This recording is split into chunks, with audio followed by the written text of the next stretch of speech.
దీన్ని ఎట్లా అర్థం చేసుకోవాలో చంద్రబాబు నాయుడు గారిని అడుగుతున్నాం, ఆయన ప్రభుత్వాన్ని అడుగుతున్నాం. ముఖ్యంగా ఈరోజు పాత్రదారులు ఎవరైతే పోలీస్ అధికారులు వచ్చారు కాబట్టి డీజీపీ ఆయన కూడా దీనికి ఆన్సర్ ఇవ్వాలి. దుర్మార్గం అన్నామా, దానికి మించి ఉంది. నిన్ను పెట్టింది మీరు ఉండేది చట్టాన్ని రక్షించాలా, లేదు ఏదన్నా జరిగింది అనుకుంటే అది తప్పుడు కేసు అయినా కనీసం ప్రొసీజర్ అయినా ఫాలో కావాలా? అది కూడా కాకుండా చేస్తే నేను ఎంత అంటే చంద్రబాబు నాయుడు గారి కోపం ఉంటే మా మీద ఉండొచ్చు, మీకెందుకు కోపము? పోలీస్ అధికారులకు అంత అంత వాళ్ళ పనిముట్టులాగా పనిచేయాలి. ఇది మన హక్కుల ఉల్లంఘన, అమానుషం, అన్ని రకాలుగా ఖండించదగ్గది. దాన్ని ఖండిస్తున్నాం. సరే, చేయాల్సింది లీగల్గా ఫేస్ చేస్తాం. దీనివల్ల అది ఒకటి ఏదైతే టెర్రరైజ్ చేయాలనుకుంటారో ఆ పర్పస్ అయితే సర్వ్ కాదు.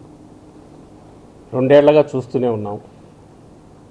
ఒక మంచి కాజ్ కోసం, ఓ మంచి ప్రజల కోసం నిలబడిన పార్టీగా, అలాంటి నాయకుడితో కలిసి పనిచేస్తున్న కార్యకర్తలుగా, అడుగులు వేస్తున్న వ్యక్తులుగా, జగన్మోహన్ రెడ్డి గారితో గర్వంగా ఫీల్ అవుతున్న నాయకులుగా ఇలాంటి వీటికైతే ఏం బెదరం. మేము బెదరం కాబట్టి 14 నెలల నుంచి వీళ్ళు వచ్చిన వీళ్ళ హెరాస్మెంటు భరిస్తూ కూర్చోవడం కూడా మా చేత కాదు. ఖచ్చితంగా ఈ 2-3 ఏళ్ల తర్వాత, ఇది హెచ్చరిక కాదు, మామూలుగా అని చెప్తున్నారు, ప్రతి పోలీస్ అధికారి ఎవరైతే వచ్చి ఇలాంటి పనులకు పాల్పడుతున్నారో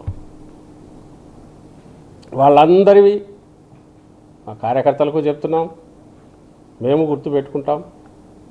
ఆ పేర్లు అవి రాసుకోవడం, ఎందుకంటే ఇది ఇది ఇది ఏ రకంగా ఎట్లా చేస్తారో అర్థం కావట్లా. నువ్వు ఎవరో పైనుంచి చెప్పారు, ఎవరు అదృశ్య శక్తి, ఎవరు పని చేస్తారు, ఎవరు చేస్తారు? మీరు ఉద్యోగాలు చేయాలనుకుంటున్నారు లేదా? మీ సర్వీస్ రికార్డ్స్లో కూడా ఇవి ఎక్కేట్టు చూస్తాం. పోలీస్ మాన్యువల్ ప్రకారం ఏదైతే పని చేయకుండా పోయినారో వాటన్నిటికి సంబంధించినంతవరకు సర్వీస్ రికార్డులో కూడా ఎక్కిస్తాం.